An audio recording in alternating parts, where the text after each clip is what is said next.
I think people should be doing both. I think they should be building on the investment side, transactional, house flipping, wholesaling. So they're doing transactional income and then controlling houses and building cash flow. So flip a house, keep a house. That's what I teach them. On sales side, sell a house, add an agent. So transactional income, reoccurring income. Transactional income, add some stock awards. So selling houses and doing deals keeps the business going forward, life going forward, but wealth is being created through the equity positions and cash flow and reoccurring incomes on the side. But you should be doing it all. If you're a real estate agent earning $200,000 a year and you want to grow your passive income, this show is for you.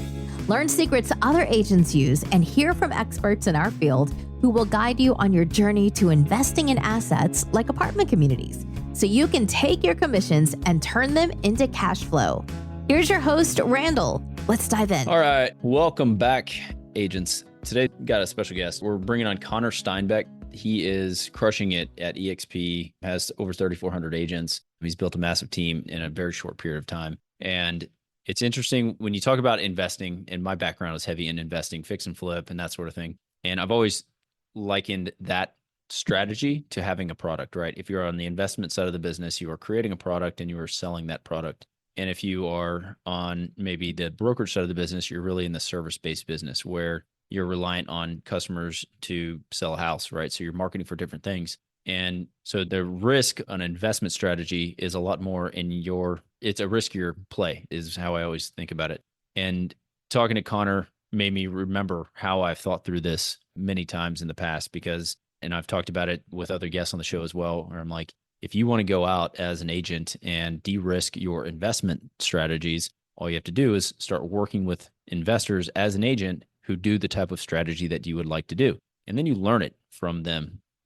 Connor's taken it to where he has built a massive business that grows exponentially over time by building a business, right? The business of the brokerage. And so we talk about his unique skills of building a team, how he grew so fast, so quickly, partnering with people, the Wolfpack mentality that he's got. And so it was great conversation for me to have with somebody who is just out there really putting it together. And I love what he's working on and doing. Hopefully you get something out of the show. Again, we talk heavy on the brokerage side of the business, but Connor's also done a ton of investing. He cut his teeth on investing first, and then he got into the brokerage world subsequent to that. So wealth of knowledge, information. We could have talked for a couple hours, I'm sure. And so again, appreciate the conversation. If you're getting something out of the show, please go on, rate and review, and give us a comment, give us stars, however you want to do it. Appreciate that. If you have questions or anything, definitely reach out. Podcast at Agents Building Cash Flow. Happy to chat with you about anything we discuss on the show at any time. So without further ado, let's bring on Connor, jump into the show. Here we go. All right, Connor, welcome to the show. It's good to have you on. I'm excited for this conversation because one, I've been following eXp for a while now, and then looking at what you've been working on and building out such a massive team. Just want to talk about how you went from 0 to 3,400, is it now, agents, and what that looks like on a day-to-day basis for you and just managing that. So a lot of questions around that, but maybe, let's start with how did that happen? Well, first step is you got to make a decision that you want to do it, and you got to go somewhere that you could do it. You got to go to a company that has large market share, global saturation around the world, so that you can actually have the ability to have a big enough market share to build a big enough team. So the first thing is you need to be at the right place with the right market share and the right comp model to be able to do it. And then the second is you just have to make the decision to do it. Most people don't make the decisive decision with conviction behind it to be successful. Whatever they're doing, they just kind of drift. But it is that first step is making that decisive decision. This is the path I'm going down. I'm going to figure this out no matter what. I'm going to show up at the outcome I desire no matter what. And I'm going to work at this until that happens. And that's the key to success, is to pick a straight line to the future that you want and not deviate from it. Now, the actual 3 steps to build like a really big business or build a big team, especially in the override model or network marketing or MLM model, is first you have to start your own business. So step 1 is you have to, at least in our business, you have to learn how to recruit. Nobody's going to start your business, but you're going to have to get it off the ground yourself. So you have to personally learn the art of agent attraction, going out there, learning how to attract agents to your business. Now that you have agents in your business, this is not a recruiting business. It's really a training, leadership, and duplication, leverage, and scaling business. So you're not going to go out and recruit 3,400 agents and manage 3,400 people. That's not how it happens. You need the collective leverage of everybody working together. So step 1, learn how to become a great recruiter. And as you learn how to do this, now you can teach how to do this. So the second step to win is teach agents how to recruit. So learn how to recruit yourself. Now teach them how to do what you just did. Now you start having duplication leverage. So now you start having agents in your team going out there. Let's say you learned how to recruit 10, 20, 30 agents. Now you taught them how to do it. Now you have agents in your team going out there sponsoring agents. Now, the third step is the full on leverage and the systematizing it and for duplication. So first step, learn how to recruit. Second step, teach how to recruit, basically become a leader. So now they're teaching agents how to recruit, and now you're removed from the system. And so that line or that business inside your business is going to grow on its own. But recruit, teach how to recruit, teach how to recruit. And that's, if you can master those three skill sets, you're going to build a big enough business that you never have to worry about money, and you're going to have a good life. Yeah, that's awesome. Okay. I'm going to jump into that in 1 second, but you talked about making a decision and then sticking with it. So I know that you were big into investing. You were doing all kinds of different types of transactions, mobile homes, that sort of thing. So how did you get to a point where you were like, okay, I made a decision, and what was the catalyst that got you from the heavy investing side of the business into the brokerage side of the business? So as you scale your businesses, because you're going to go into multiple of them over time, it's always a relationship between time and money. And so sometimes in the beginning you have no money, but you have all the time. And later you have money, but you have no time. And it's vice versa. Sometimes you have none. Sometimes you have a lot of both. But I was trying to figure out how to build a big enough residual income as fast as I could. My goal was $100,000 a month recurring residual income. And I was working towards that. And I had career goals to get there through rental properties and owner finance notes and other residual recurring income streams. Now, the problem with most of them are they're linear models, meaning if I want to buy another rental property, what do I have to do? If I'm going to do like a buy, fix, and refi or a BRRRR strategy, I have to source the deal. So I have to go out there and market for it. Then I have to find the financing to close on it. Then I have to go through the construction to get it to drive that value up.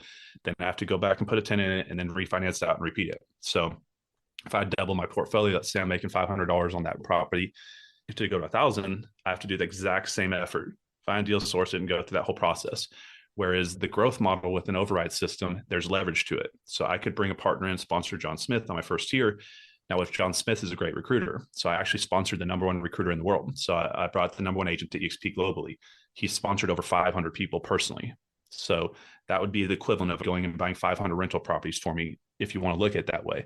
So there's leverage. And so as more agents come into the system, they all have the ability to go out there and build their own business. It would be like as if all your rental properties had the ability to grow legs and arms and walk down the street and start growing their business too. So there's leverage and duplication to it. Now, also, there's big benefits for me to get my license over the years, which I put off for too long. And all sorts of times we're getting referral deals and low equity leads that come into office that we can't do anything with. Yeah, just a lot of benefits to doing so. But mainly what happened was I was blowing eXp off for over 2 years. I wasn't licensed. And everybody was harassing me. We all know what it was like when the eXp was taken off. Everybody's trying to build a business. There's a lot of greed in the eyes of some, but others really knew what they had and they were doing a good job building it. But I was traveling around the country after saying no for 2 years, and I was speaking at an event in Mississippi.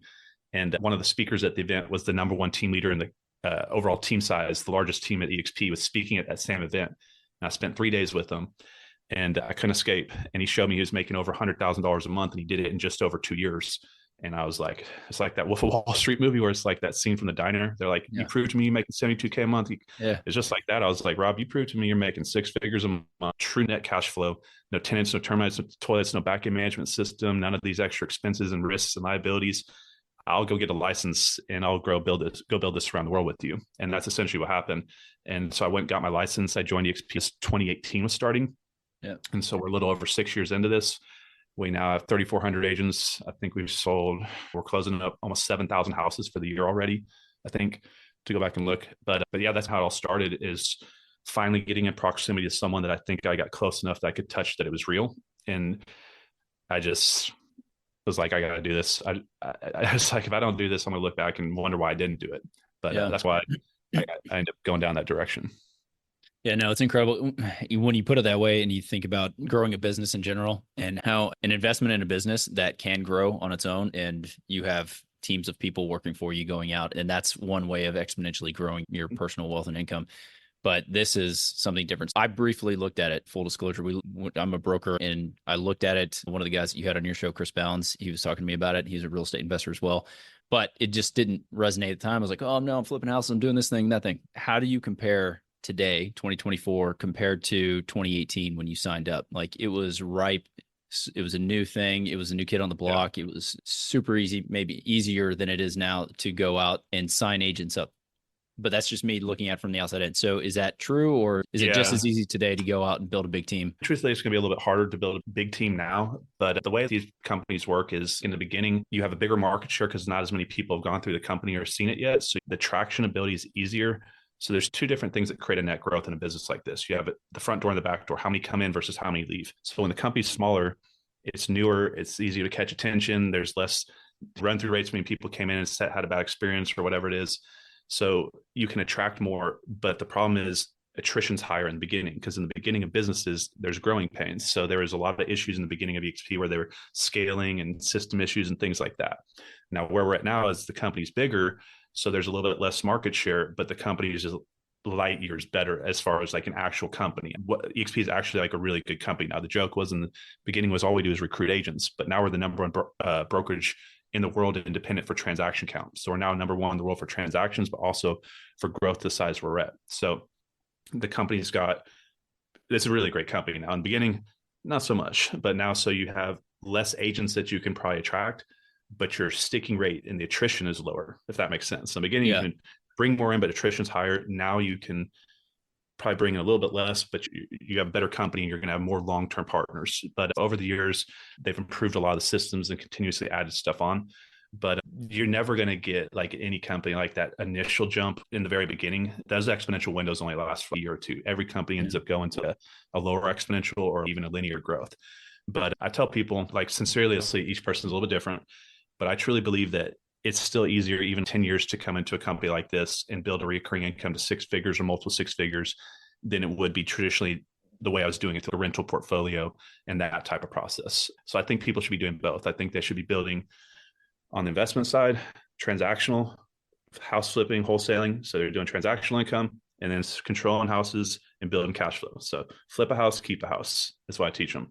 On sales side, sell a house, add an agent. So transactional income, recurring income. Transactional income, add some stock awards. Selling houses and doing deals keeps the business going forward, life going forward, but wealth is being created through the equity positions and cash flow and recurring incomes on the side.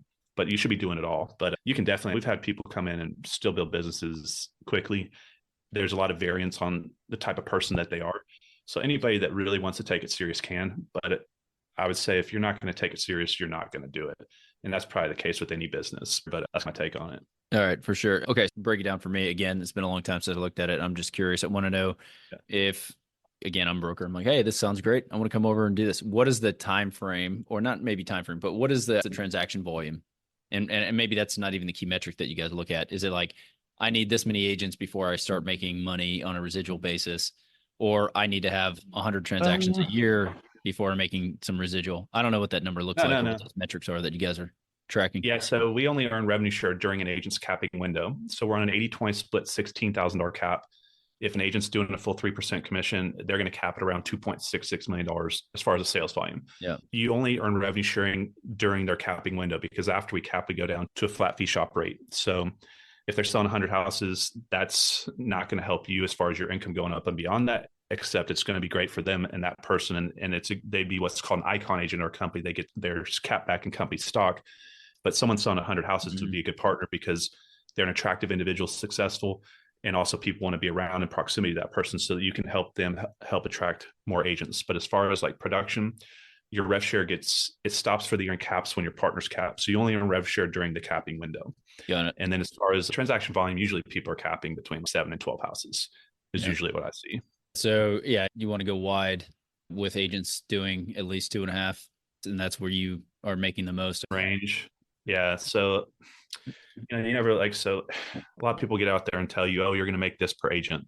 You can only play with the range. So there's variations. So let's say I had 100 agents and you had 100 agents. What if you had 100 brand new agents that had 100 capping agents? So there's the variance there. Then there's also, we have a 7-tier growth model, and each tier is a holding vehicle in itself. You can look at it as an individual business if you want to look at through those eyes. So if you pull out your back office, you can see how many agents are on each tier at any given time. Now, each tier has a different percentage payout and a different qualification to open up that tier. So you may have 100 agents where you sponsored one, then you had someone build out the bottom side of your business. If you don't have those qualifying paying tiers open, you're not making anything.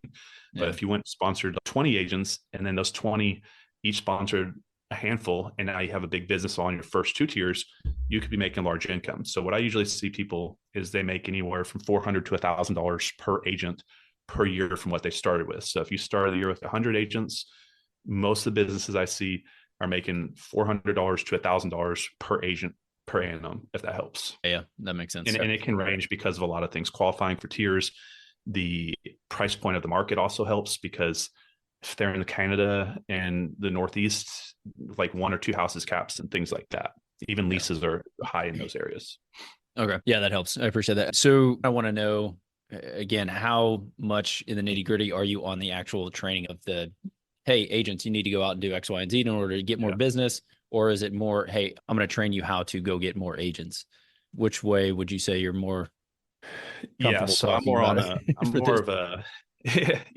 entrepreneurship coach. So I train them on how to understand personal excellence in every area of their life. So how to work on their health goals, their financial goals, their relationship goals, their community goals, their faith goals. We focus on building the person first, and the person will go find the skill sets later. So we go into communications, systems, time management, all the traditional stuff. We go into how to recruit brokerages, how to recruit individual agents, different types of companies. We're going into laws of business, law of attraction, vibration, polarity, compensation. I teach them all how these fundamentally work and why these work. I do a lot of self-esteem and self-image building and help them understand who they are and what they are. But yeah, we cover the whole gamut. We cover social media, paid strategies, organic strategies, proactive and reactive, meaning reaching out to people and placing content to have people reach back out to you. We're going into AI. We go into team building. Most of what I talk on is team building. I run a live mastermind call every Monday from 10 to 11. It gets anywhere from 50 to 300 agents on it live every week. These calls are archived. So everybody that joins us has access to these calls. There's, I think, over 200 of them now that are between 1 and 3 hour mastermind calls. And these are the actual calls that built the Wolfpack organization lifetime that were recorded. So while we did this, we became number 2 in the world last year. So those are the actual calls that the agents learned those skill sets on. So they get access to all the mastermind calls. I run a Wolfpack investing mastermind call. So twice a month, I run a live investing call. And then all those calls are archived into Investment Academy. We're going into creative financing, lease options, different types of lease options like straight line lease options, sandwich lease options, assignment lease options, creative financing, creating and selling notes. Because about 1 in 4, 1 in 5 agents are also an investor. So if that's upwards of 500,000 agents out there in the market share that we can work with. So we focus on investing. Then we go into a lot of social media. And then we also focus on production, but also the company really provides a lot of great production coaching, because we have what's called an icon agent. This is someone that's doing 20 houses, 20 transactions after they cap each year. So it's like a top 1 or 2% agent. And those are who coach our agents in our company. So you're going to learn from all of our icon agents, and they coach on their specialties. So let's say they're an IG specialist. They're not just going to go coach on Facebook. They're going to coach you guys specifically on Instagram. And then they're going to find a specific icon agent for Facebook and stuff like that. But so then we run nightly eXp Explain calls. We have calls throughout the week where you can invite agents to learn more about the model. And then the last thing is I'm actually boots on the ground, like in the game, helmet on, next to my partners. Like I'll be on calls with them. I'm in the calls when we're helping brokerages come over. I'm going back and forth with corporate and the legal teams, direct to the top of the company. A lot of these executives I'm good friends with and have a lot of respect for, and we can do things quickly and get answers quickly. So I help transition teams and brokerages over. I hop on calls with you guys when you're talking to influencers and things like that. But those are all some of the stuff that we'll work with you guys on.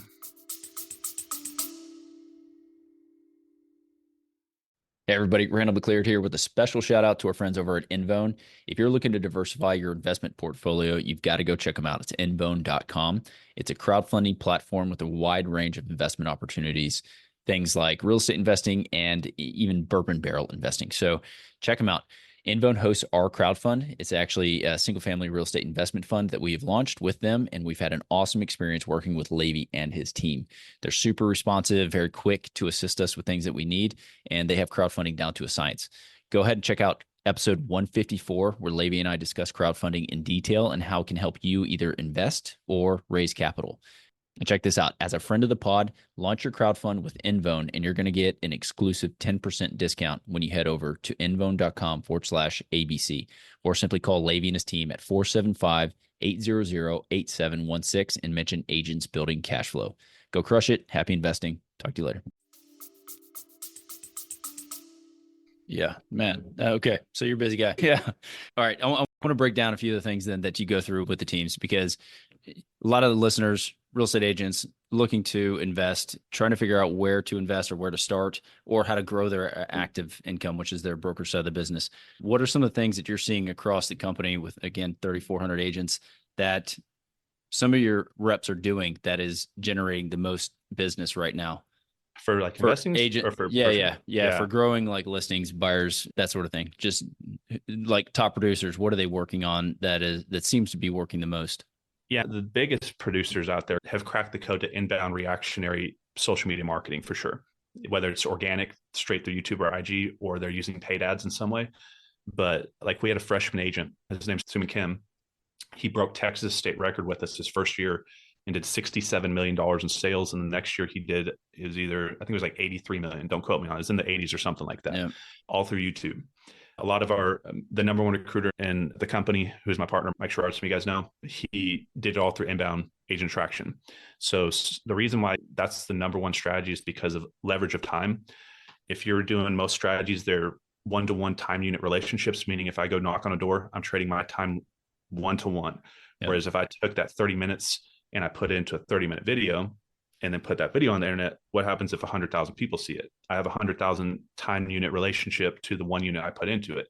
And also what social media does for the clients is one of the biggest conversion struggles people have, why their conversion rates are low, is the rapport building side when they come to the property. When people are watching you on YouTube over 3, 6, 9, 12 months or following you on social, they're going through that rapport building process already. And so the conversion rate is extremely high for the leads that you work when they come inbound, because when you pick up the call, they're only calling you basically saying, don't mess this up. Like you have to mess it up at that point because they've already vetted you from a long rapport building process behind the scenes. Whereas when you get into a call, let's say you're marketing to a list with direct mail or something like that, every lead comes in is cold. You have to take that to that whole rapport process. So the leverage of time on the backside's higher. And then just you can reach out on a much wider footprint. But that's by far how most are doing it now. Okay. So a lot of them do it. Yeah, good. No, sorry. I just want to ask on that. Can you break down, here's the strategy that I've seen work, or this is how he did 63 million because he structured his videos where they went out sequentially, or some tactic that somebody else could replicate? Yeah, just go. Y'all type in Suman Kim. So type in Suman Kim, his YouTube channel, and you can just go back and watch. He does property tour videos. So he goes out to the new build pre-construction properties and he films. But the thing that he does that gets him in front of everybody is speed to lead.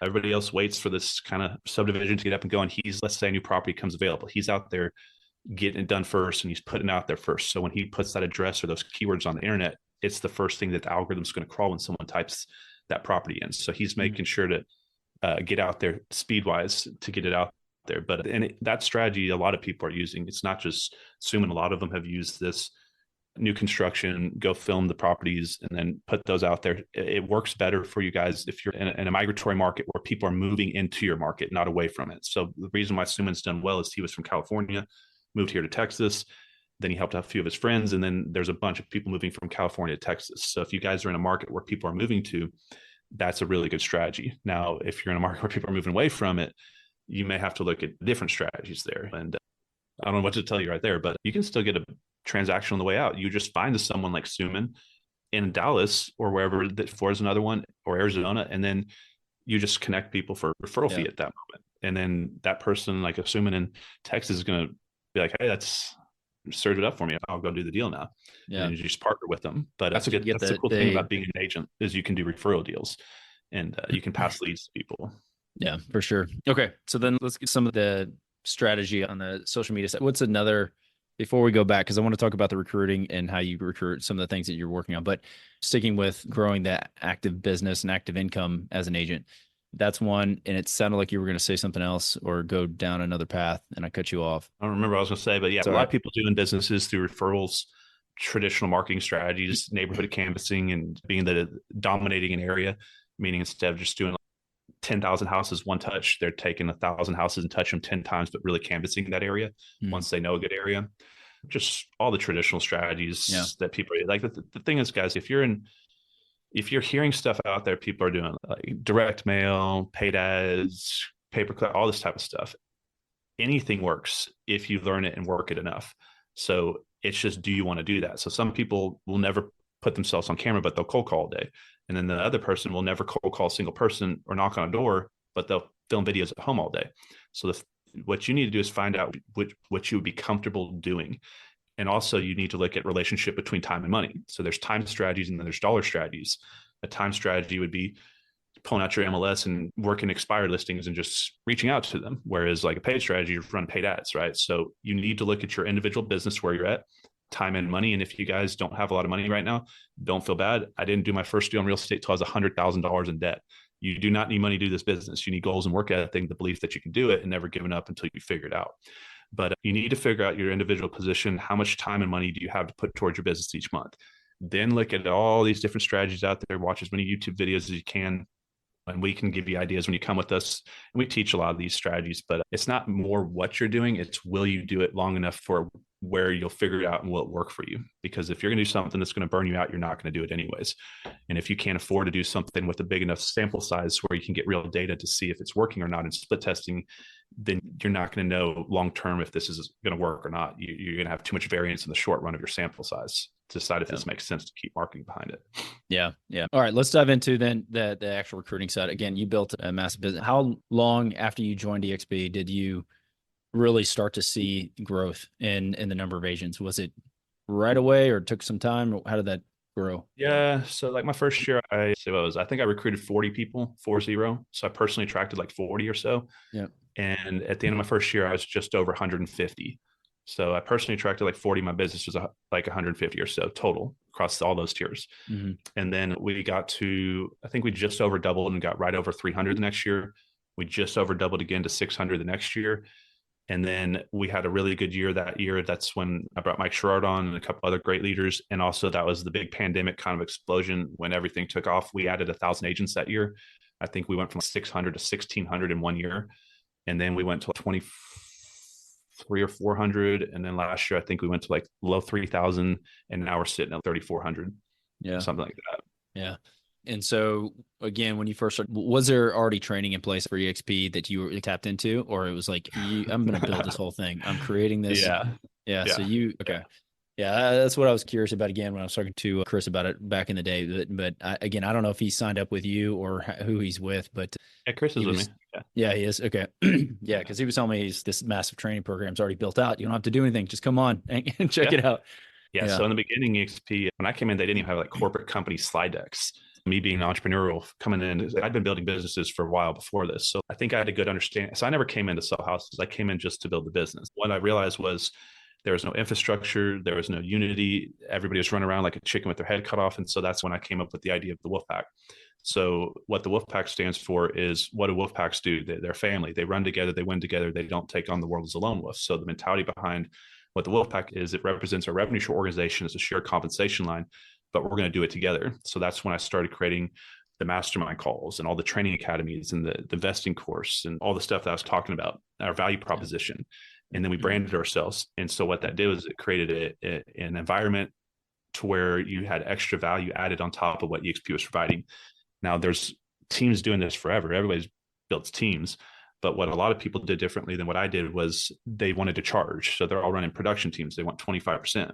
I said, I'm going to run this. It's a production team, but I'm going to give out everything as if it was just a revenue share organization. There's no charge for it. So we give out more than what most people provide, even what they're charging for. And then we made it up through the volume. So I said, let's give it out. It's the same thing with social media, just a jab, right hook approach from Gary Vee. Same thing we all do on social, give out. And then later the outcome comes behind it. But that was the mentality. But I think that's why we grew so much, is because we were giving our partners everything instead of trying to charge from it. And everybody else around us was trying to squeeze an extra nickel out of people. Yeah, that sounds great. Let's talk about the investing calls that you're doing then. What are you seeing right now on the investing side? Is there like a new thing that people are pivoting to and saying, okay, this market is best suited for X? Yeah. One of the things that's coming back to the investment world that hadn't been around for a long time is buying houses off the MLS. I'm literally contracting today a house that's been up there for, it was like 111 or 113 days. It was up there for 260,000. I think it's probably worth 290, 300 as it is. I'm going to have to put a little bit into it, but I'm getting them to come off almost $50,000 to buy this property. And it's one in which all I'm going to do literally is put granite countertops in it and then drywall and paint like a small area of the house, then it's good to go. It's already basically, they put a lot of work into it. It's an estate sale. But there's no way in the world for the past few years, since probably 2012 or 13, could you get someone to come off from a 260K price point down to 210? And this is like a good house. This is not like a structurally compromised like frame house. This is like a nice property that you'll keep in your portfolio for your career. So I think people should be starting more conversations, making lowball offers on properties that have been up there for more than 60 days. We're in this weird stalemate where homeowners that have low interest rates don't want to trade them in because they don't know if they can get a better loan. So they're sitting there. A lot of lenders have shut off a lot of investors. So you're seeing a lot of the freshman investment class, like new wholesalers and people like that, kind of weeded out of the market. And right now, what I would be doing aggressively is raising money, because I've been saying this for years. Like, when there's deals everywhere, there's money everywhere. But right now, there's no money. So there's deals everywhere, but people can't get the money. So if you have private money right now, you can take these down. So on my Wednesday call yesterday, I did training. So what I'm going to do is I'm going to buy 3 properties. I'm going to pay about $5.25 for these houses. Now I'm going to fund this with my own money. So I'm going to buy 3 houses. I'm going to put anywhere from 90 to 115,000 into these 3 deals is what I figured. So on the low side, it's probably 90, high side of the range, 115.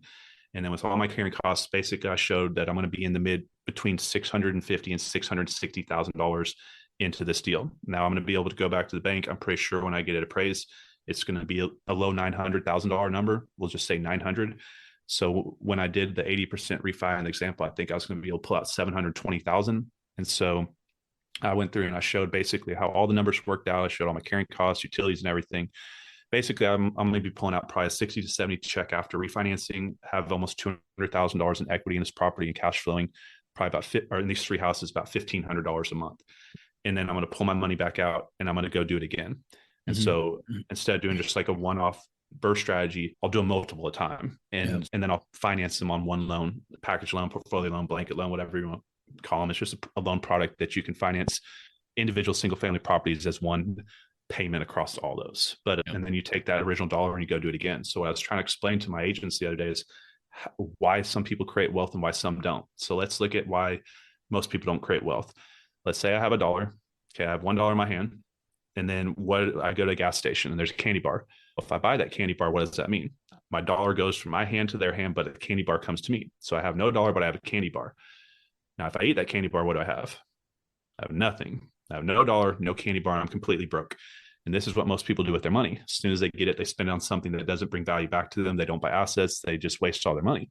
Now, let's say I go a different route. I have that $1. Now, assume this is equivalent to buying a house, but just bear with me, guys, here. So now I take the $1. Let's say I go buy a rental property like I'm talking about here that's at a low value. I'm going to renovate it, drive the value up, and I'm going to pull my money out. So at the beginning, I have my $1. I trade my $1 for a house. Now I have the house, but my $1's still in that house. Now, when I fix it up and force the equity value up and I go back to the bank and I finance out, I'm going to get my $1 back, but I also have the house. So look at the 2 scenarios. One had their $1 and then they ate the candy bar and then they had nothing. One has their $1 still and they have a house. Now I can take that same $1 and go buy a new house, go through that same process and bring my $1 back. Now I have 2 houses. I can do it again with that $1. I can keep bringing it back. Now we're talking about more like a couple $100,000 here, but you can raise that money through private money lenders, credit lines, home equity lines of credit. But essentially what I'm pointing out is you can use your same money to cycle it out and build a portfolio with it. And so you start out with 1 house.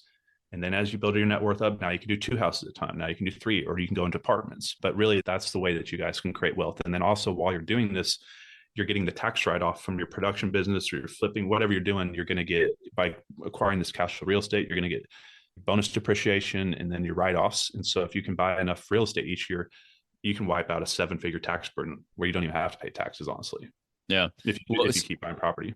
For sure. So are you focusing mainly on the BRRRR, that strategy? Because I know you've done notes and you've done a lot of stuff in the past. Why BRRRR strategy now? Right now, because part of my career, guys, I was massively in debt. Just know you can get to where I'm at right now. But where I'm at right now is over a decade later, I've cracked the code of the business and now I've got cash. And I've been saving cash waiting for this moment because I can go and strike. So this deal that probably make me $250,000, if you run the math on it, if you had to use a hard money lender, that's going to chop out probably $70,000 to $90,000 of that deal if you carried it on those 3 properties to the refinancing window. So you can still do the deal with a hard money lender, but think about your profit goes down. So say you're now making $90,000 less than $250,000.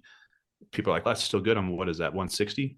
Yeah. Don't get me wrong, Matthew. But no, you're good. But what if you can't get to that 160 because somebody else can underbid you? Because if I have, say, $90,000 spread and I'm using my own cash, I can actually pay 45 grand more than you, but also still make 45 grand more than you. So this is how a lot of you guys are getting beat out by investors, is they're not leveraging their money. They're using their own money, but they have limitations with their own money because the time value of money, and they don't have endless amounts of money. So let's say, so I'm basically going to take almost $700,000 of mine, put it into this deal, tie it up for 6 months, and then pull it back out. But while that money is tied up, I can't use it at that moment. But I can strike right now. Why I'm doing it this way is because I can strike really quick with not having to get hard money loans. Like this property right here, I made a decision just like that on. And I tell them, like, as soon as your title company gives me clear title, I'll close.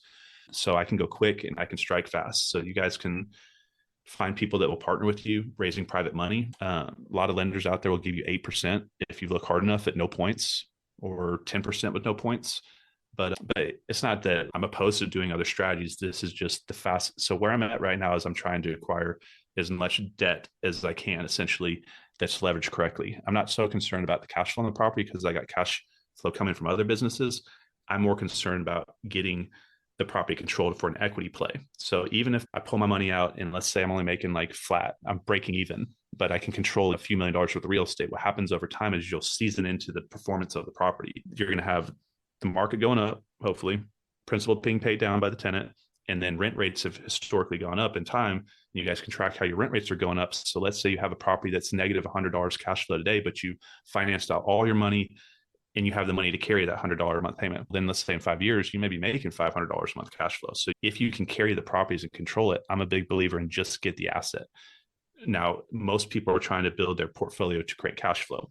So it really is depending on your position. But if you have enough money to cover maintenance, and let's say you're barely making any cash flow, just controlling those properties, if they're strong performing properties in good areas, and also this area I'm buying in has been a growing market. They've gone from 10,000 to 25,000, almost to 30,000 people, and they're growing quick. So I'm not just stupidly doing this. I'm forecasting and watching like real performance data that it's going to season into a better deal, if that makes sense. Yeah, no, for sure. We talked a minute ago, you said you were investing some as an LP in some apartment deals and that sort of thing. And so I'll liken it to what I have seen on the apartment side. 21, 22, everybody's selling on pro forma, and that has gone mostly away from what I've seen lately. Now people are actually like, oh, we should probably actually pay for the actuals, see what's actually happening at the property. And you're buying it deep enough to where it doesn't matter on the single family side. Like you're buying in the money and you're going to be in the money on the refi. It's not the exact same, but even if you are net negative 100 per month cash flow, whatever, then it's still in the long term. Yes, you're looking at the whole deal as a whole. And what I'm getting is that one, you need part cash, or you are looking for assets that are going to offset some of your other income as well. And you have the capital to go after those deals. Yeah. So that's where you guys really think about. I'm sorry to cut you off there. So like I could finance out of this deal on a 15, 20 or 30-year loan. Yeah. And so technically I could go down to a 15-year loan. I may be negative cash flow on 3 properties, like $1,000 a month. But if I'm pulling out almost $70,000 refi check, what's $1,000 a month? That's $12,000 a year. That's going to cover that for 5, 6 years. Yeah. And do you guys not think that the rent rates are going to go up enough to cover that? So it really depends on what your goal is. So if your goal is to try to create cash flow, you want to finance it on 30-year notes. So you're going to have cash flow today. But if you've got your other businesses, let's say you're bringing in 20, 40, 50K or more a month from something else, like you don't need to. So you always just need to look at, that's why it's specific for that individual. Now, the reason why I invest in apartments like that is it's a quick dump into at the end of the year. So let's say I'm coming into 3 weeks left for the year and I got a couple $100,000 sitting there.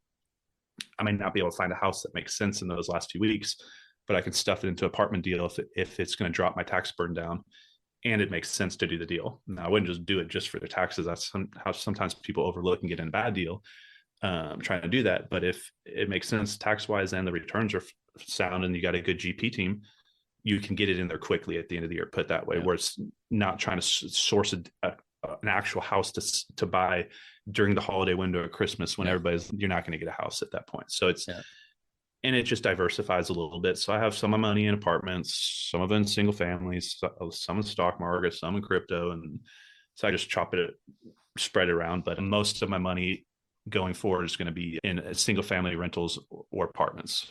Okay. Yeah. If you are, I know you just touched on this, at the end of the year and you are looking to dump some money into an apartment deal, Yeah, deal. make sure you start in like November, September, something like that, vetting the sponsor, talking about deals, because you don't want to just throw money into a deal just to throw some money into a deal. Just a word of caution. But if you have those relationships, because I have rushed money into a deal and it did not work out. So some good advice. Yeah.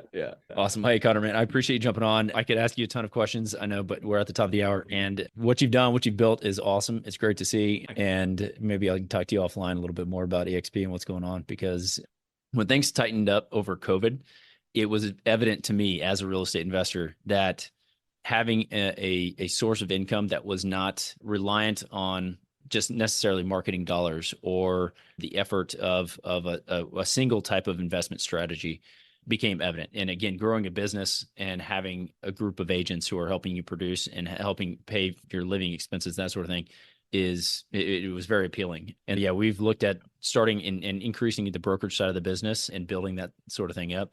And so you mentioned how you exploded during that time because people getting away from product-based business, which is investing. You're selling a product, you're getting a house at the end of the day, you're going to rent it out, whatever. You're in the product-based business, to a service-based business where people come to you when they need something and it's just income from other people's activities, is very appealing. So anyway, again, I just wanted to touch on that briefly. Are you guys watching? You guys pushing them to join, and then you guys can join with them, and we let's go. But we can go into there's a lot of other benefits just outside the comp model. For example, we're selling a large 5-figure amount of houses each year. If you ran the business, what does that do? It creates big liability, expense for counting. So like literally last year we sold well over 10,000 houses. I didn't see any pieces of paperwork. I didn't have to review any contracts. I carry no risk and liability. I had no CPA bill. I got a 1099 given to me at the end of the year.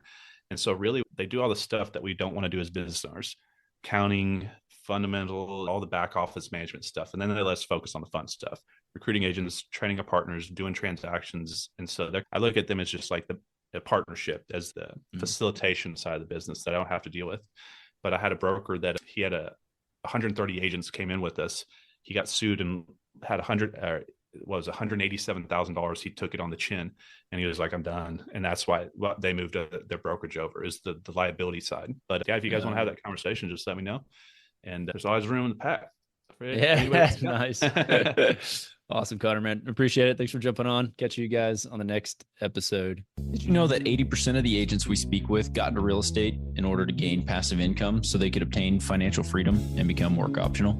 If you want to stay up to date, the best way is to make sure you're subscribed. So if you haven't done that, go ahead and do it now. We'll catch you on the next episode.